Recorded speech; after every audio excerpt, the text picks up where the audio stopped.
Okay, just going over question number 8, homework 8.61.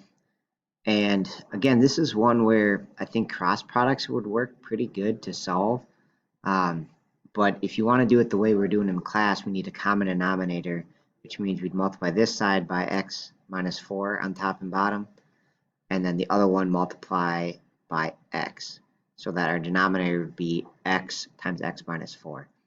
So the left-hand side, this would distribute, but the times 1 really doesn't do anything. So we'd have x minus 4 over x minus 4 times x.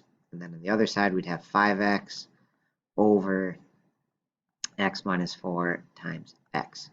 Okay, and now is kind of the weird step, but basically we can get rid of the denominators, because if we multiply both sides by x minus 4 times x, it just wipes out the denominators and leaves us with x minus 4 equals 5x. Another way to think of it is, if the denominators match, all we have to do is make the numerators match, and then the two sides will be equal.